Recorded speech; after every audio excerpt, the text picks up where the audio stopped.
Here we are at the plant propagation area, sans Brian, because as you know, he broke his leg. So, Sherilyn and I are going to do a little introduction to what's going on at the plant propagation area. Sherilyn, what's going on at the plant propagation area? Lots of stuff is going on in the plant propagation area. There are plants that have been here for years and years, and then there's plants that were just planted recently, like in the last couple of weeks. There's also plants that are called volunteers, meaning we didn't plant them, but they're here and we like them. One of those is up here, tomatillo. It's a plant that is yummy to eat, and this is a volunteer. It was not planted, and we're gonna eat it because it's edible. And do we know what to expect from this tomatillo? Do we know exactly what it's going to taste like? No, we don't. Volunteers often are potentially a new breed. So it could be the best tomatillo ever. So we're all going to get rich. We could all get rich, yeah. The Bosque could win off tomatillos for sure. And what does a tomatillo look like inside this wonderful little capsule?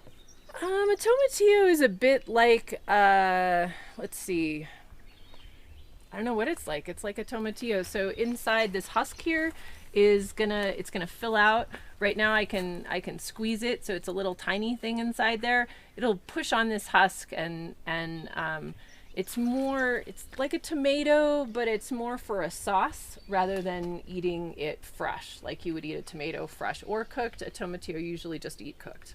Yum. Yeah. And what are these little guys going on here? So this is some bamboo that we put in just for structure to hold the tomatillo up, because it's going to get really heavy. And potentially we'll need to have a little bit more structure than this, but it's holding it quite well. There's another one nearby that didn't get a structure, and it's flat already without the heavy tomatillos on it. And you told me one last thing that's special about tomatillos when it comes to watering our plant propagation garden. What is that? Yeah, the tomatillos tell you when it's time to water. It's one of the first plants in this garden that starts to wilt. That and the amaranth. They just kind of wilt up and like, water me! So you know it's a watering day. And we're watering every third day right now in the plant propagation area, unless it's a baby, meaning unless we've planted it in the last couple of weeks. We moved a tomatillo to the pool garden that we'll show you in a second, and when we moved it, it was not happy, and we gave it water and it went woo! It's very happy this morning. Yep, I saw it. So we also have some volunteer tomatoes here with tomatoes on the vine. So they had multiple tomatoes in the buckets, and we singled them out to one per bucket. So they're quite lovely. And there's actually, even on these guys, just a little change in color. They're gonna get bigger, I'm guessing. And then to the right here, we have three really large buckets. This particular one is cucumbers. We didn't have great germination on the cucumbers, and we also have a tub of scarlet runners. The thing about saving seeds is you kind of have to plant them every year. So a couple of these are from past years, not last year's seeds, and we didn't have the great germination rate. So we can replant. I do see another one. We have 3 cucumbers coming up in this tub here. These are, and so that's it's going to be trellised. We're going to have trellis going on up to this beam up here. So there'll be like a wall of plants. We planted these before we knew that they were bush beans. So some of these will be transplanted to the pool garden you mentioned, and some of them will stay in here, and it'll just be a large like bush of beans, and they'll go over the sides as well. And then here we have scarlet runner beans, and we have our first 2 coming up. Because our germination rate isn't super great on these, I went ahead and soaked some more. We didn't soak these before we planted them, which is always a good idea. So we have a few more that we can fill in this tub with.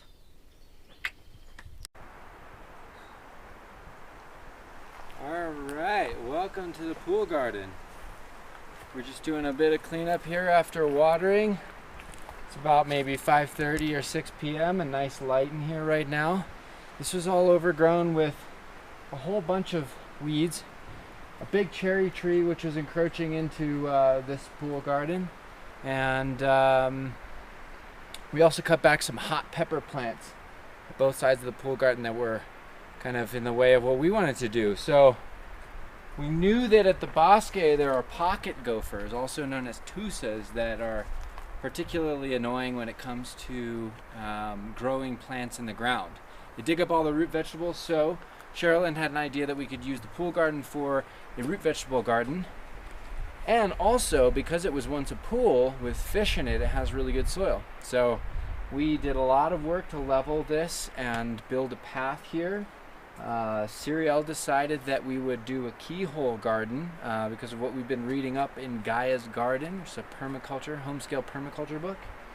So we've got our nice path dug in the middle here for all the major foot traffic, which makes it really easy to stay off of the garden beds. As you can see from some of the watering patterns, we've got some keyholes. So the idea is that you can step into each keyhole, and this is the size of a human being able to harvest in a circle here. So this is the harvest circle, and by doing keyholes you can save on path space, whereas instead of having 3 paths going down here, we just have 1 path, and keyholes we can jump into. So what are we growing? We are growing in the first quadrant here, the first keyhole rather, I guess this is keyhole number 2 technically, but we're growing beets, and in between the beets we're growing radishes. And the reason that you only see a quarter that's watered here is because we're doing a rotation planting, where we're going to do this section. We've got seeds planted in about a week ago, and then in 2 weeks, or in 1 week from now, we're going to plant the next quadrant. So we're going to plant each after 2 weeks, so you'll have a harvest that's continuous, so you always have something to eat.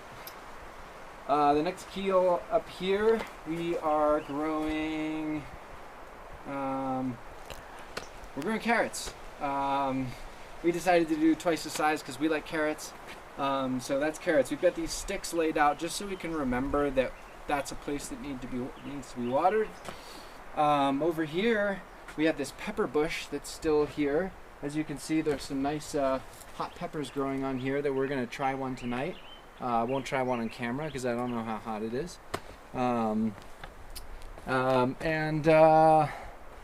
Right here we have some kohlrabi. That's what's planted here. Over here we decided to do some leafy greens, some lettuces, lechuga in Spanish. And we decided to put it next to the wall because it's summertime. Well, it's almost summertime. It's it's mid-April, and it's hot here during the day, 30 degrees Celsius. So we wanted to give a little bit of shade because the sun comes across the sky over here. So we wanted the lettuce not to bolt and not to wilt. So we're keeping it kind of in a shady area. You can see it's the afternoon sun and it's getting sun right now. So we've planted up to here. In between, we've where the keyholes kind of stop here along the wall to grow up the wall, we have something called New Zealand Everlasting, which is a spinach substitute. I believe it may be a perennial. But we planted from seed, so that's going to go in these little pockets here, and here, and here, and then in these pockets on this side, we've got we're going to plant the bush beans that we showed in the plant propagation area in our other video. Let's see, at the end, we've still got some pepper bushes that have been cut back and pruned heavily, but they will kind of resurge. We got rid of a lot of English ivy that was all on the walls here, but it's very invasive. As you can see, it's still hanging on by a thread literally onto the wall everywhere, and we had to dig up some crazy roots down here. This is the cherry tree up there that we cut down. This is, I believe, a jade. It's like a succulent.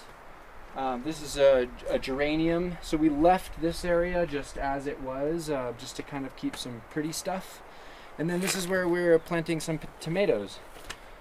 So we've just got a little tomato trellis getting built today, and underneath it we'll basically have strings that hold the tomatoes up to the trellis. And these are planted from seed, these 6 right here. And then these 4 are planted from the volunteers that we had from the plant propagation area. So as we can see, some of them are not doing as well as others, but these hardy little guys got some tomatoes coming. Other things in the pool garden. This is a little watering element that I invented so that we can water a little bit faster. It's a neat thing. This looks to me like a tree planting shovel that I found here. Someone probably from British Columbia down here brought that. What else have we got? We've got another pretty garden here with some succulents. We've got a tomatillo in the corner who's kind of just rolling solo right now. We might add some other things around him soon, namely maybe some peppers. We grew these peppers from seed from some peppers that we ate at the casita down the road from the lodge in the pool garden here. We planted those on April 3rd and it's now April 16th, so that's what we've gotten so far. And we'll disperse all of those and replant them. Over here, growing up, we've got these peppers. Here's a bigger one. We've got a couple tomatoes just to see what they'll do in the bottom here. And then this is all chard. So we chose to just do a separate garden bed area here. And then this little foot spot is so that we can pick some of the peaches that are growing off of the peach tree here. So we hope to get some of those soon. So that is the pool garden, and that's all we got. We'll check in with you in a week or two and let you know how things are going. So here we have our first planted garden before anything in the plant propagation area or the pool garden. So some of it's, a little bit high. This is all lettuces. There's a couple chards and a spinach. The spinach is the first of the plants to have its first true leaves, which is quite exciting. They're little tiny babies, but we have them on the back deck so that they get morning sun. Again, concerned about it just being too darn hot for them, which will make them bolt. But our idea was that we would get some microgreens before they headed up into lettuce heads and started to bolt. So we're hopeful that we'll have some nice salads coming up pretty soon. And we're also gonna do succession planting with some other buckets. These were planted like maybe 2.5 weeks ago, and then another round of lettuces happened in the pool garden within the last couple days. And another couple weeks we'll probably do some more buckets with lettuces this way so that we have a continual supply of microgreens.